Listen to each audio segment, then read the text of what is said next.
Hey, what's up guys? So today we're going to be talking about some basic graphic design tutorials, introductions about how you can start to get into designing your own avatars, banners, thumbnails. A lot of times people ask me, what programs I use, how do I use it, how do I get started, is it complicated, is it easy? A lot of different questions that today hopefully I can start to answer and kind of shed some light on how to basically make stuff look better and have a more appealing layout for your channel and your profiles, all that stuff. So the program that I actually use, that I first started using, is called Pixlr, P-I-X-L-R. And what you want to do is you just go right into Google, type that in, it'll be the first thing that pops up. It's a very popular website. You click on it, you open it up. It's kind of complicated looking. All you need to worry about is this right here, this Pixlr editor. And this is basically an online app that you can use. All you do is go to the website. You don't have to download anything, which is nice. It doesn't take up any memory space. You just launch the app and it opens it right up. And there's a couple of options right from the start. You can open an image from a big library, from a URL. It asks if you want to download it to your mobile device. You just ignore all that stuff. These top two things are really what you're going to worry about, because you're going to start with a new image or open an image from your computer to edit it. So just for example, to kind of show how this program works, I'll open an image from my computer. So let's say I want to open this avatar right here. You can also open multiple images. So say I open this squid right here, and you can actually work on multiple projects at one time. All you could do is just pan the images and you can adjust it. So this is kind of nice because you can really have two projects going at once. But for the purpose of just showing the different tools, we'll just go to one. And now what I did there is just basically highlight and open or close the window to full screen it.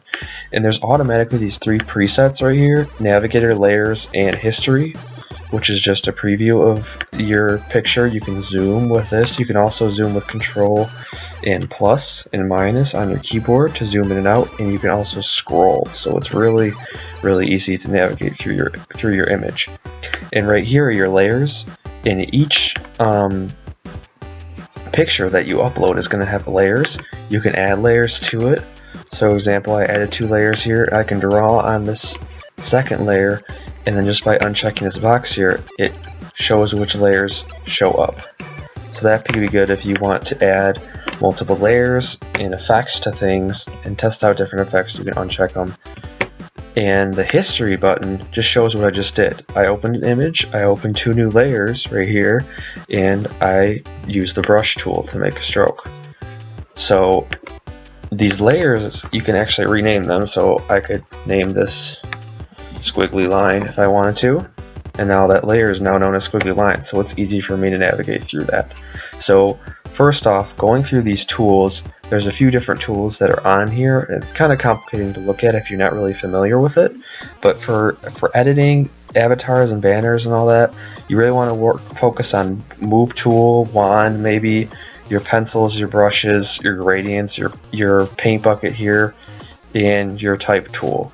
So these all do different things. The wand tool highlights certain areas, so I just highlight this gray area so I could edit it, and I could choose a different brush, and I can maybe, oops, gotta redo that. I can maybe erase this certain part, but it doesn't erase everything. It just erases the part that was in the wand, and I just unselect it by selecting the wand outside of the picture.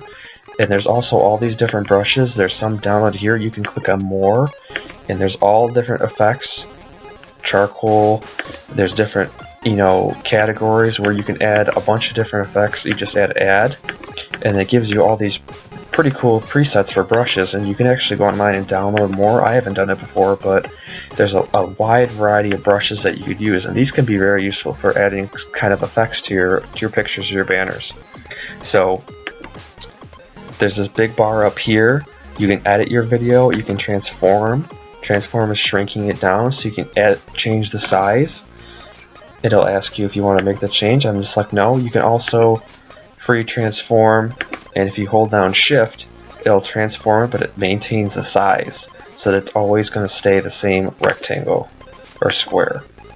So you can change the image size and canvas size from here, how big you want the picture. These are all your layer options. In this adjustment and filter, we're going to go over a little bit more later.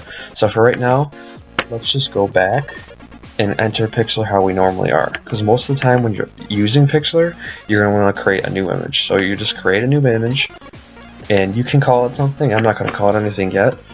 I like to make my avatars 1000 by 1000, and the banners will obviously be based on whether it's a Twitter banner or a YouTube banner.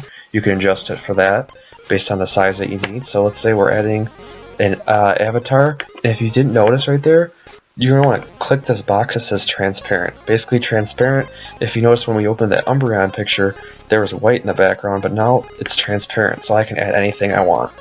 So let's say I want to make a Charizard X, Mega Charizard X banner, or picture. Let's do picture first. So if you want to do that, all you got to do is just go to Google, and for any picture, this doesn't have to be Pokemon, you can add it for any Smash Brothers character, or any character you want.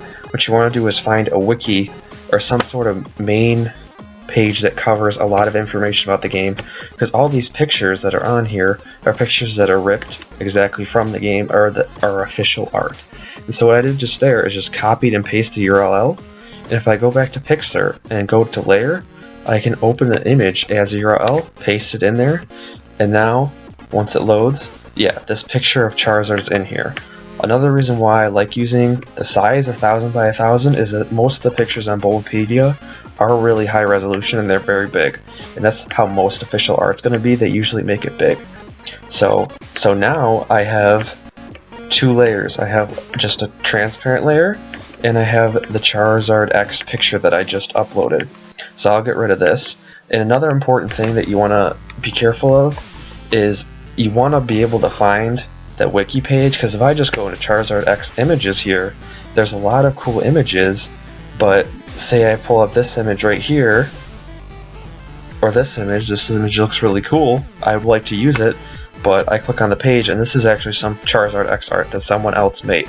And it doesn't say if it's okay for you to use it, so you want to make sure that you either ask someone if you can use their art or just avoid it. Usually I just go straight for the official art because it's very easy to use it and no one's going to complain if you use it. So there's some basic editing tools you can use for making an avatar. You have gradient tools right here. There's different colors that you can use. So for this right here, there's 3 colors, and I can change the colors by clicking on this and using the dropper to get certain colors. So I can take Charizard X's colors here and grab the gray, and then let's maybe grab this blue right here, and let me pan this over a little bit. And so now I have a custom gradient that's based around Charizard X. So I can drag the gradient across like this and make a pretty cool gradient right there. And that's not overly complicated, but it's simple, it's nice, it looks good. So the next thing that you can do is when you download an image like this, like I said before, you can transform it. So if you want the Charizard to be smaller or bigger, you can adjust that. If it ends up being too big or you want it smaller. So let me use the move tool, drag this back over here. Another important thing you can do is you can add layer styles. You click right here, so I can add a drop shadow to this. I could add an inner shadow, bevel, outer glow, inner glow. Usually what I do, I'll sometimes add a drop shadow, I will for this example, and I usually add an outer glow, and I usually just set it to white. You can change it to different colors, you can make it green if you want, but I like white, and you want to move the hardness all the way over, and you can make a different outline for the Charizard, which is good because since I use the gradient's really the same colors as Charizard, so adding a white layout outline like this helps the Charizard almost pop. So now I can go back to the layer 0 here, which is just where my gradient is, and there's all these different adjustments and filters. And I'm not going to go over all of these, but you can move these around and make different effects. So example, I could use pixelate, and if I move this over and add the pixelate effect, it kind of has this pixely effect in the background, and if it's not enough, I can do it again too. Pixelate, and let me bump that all over again. And now it's a little more intense. And you could add all these different effects to make the picture have a cool little effect to it. Now it's not anything that's really complicated, but you can play around and add different glows and add different, you know, effects to it, and just simply like that, we have a not that bad looking avatar that someone can use. And the next step to this would be adding effects to your top layer, your picture. If you click this icon right here, you can open up, and there's different modes and opacities, which is basically how visible the picture is. So I can make it so Charizard is a little unvisible, which looks cool because we have these dots coming through. And you can also change the mode to make the Charizard have different effects. That's a pretty cool effect right there. So I'll keep the hard light on there. And so if this is your avatar, you might want to personalize it. There's a text option right here where you can add any text that you want. So if my name was Mike, I could add Mike on here, and I can change the colors and change the size. So it's a certain width or whatever. I can change the style, bold, italic, and there's all these different fonts on here. So I could add fonts. And then just like before, I can freely transform the pictures. All you have to do is go to layer, and you just click rasterize layer. That rasterizes the font so it's editable. So now I can free transform it. I'll hold shift so it doesn't move, and then I can click Mike, and I can add it down here in the corner, apply the changes, and now I have Mike down there. Another great option, let me open up a new tab. If you go to fontsquirrel.com, there is literally a bazillion different font options that you can choose from. So I can literally go in here and I could choose maybe a cool medieval font for my Charizard avatar, and maybe click this one right here. And this is a really cool looking font that would look almost really great with a Charizard, kind of like a dragon feel to it. And I can download this font. All you do is download TTF and install it to your computer.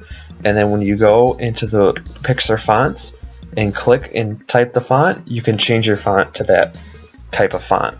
So that's just basically a general guide on how to use Pixlr and the different things you can do with it, scaling images. It's not the best for drawing. You're going to primarily use it for adding colors and effects, but if you play around with it, you can end up making some really cool avatars and banners. And just this avatar right here, I just made literally in 5 minutes. So hopefully you enjoyed the video. I'm going to do more videos and tutorials on this that goes into more advanced stuff and maybe possibly some drawing. So if you liked the video, let me know. Be sure to subscribe for more content like this, and I hope you guys have a great day, and I'll see you next time.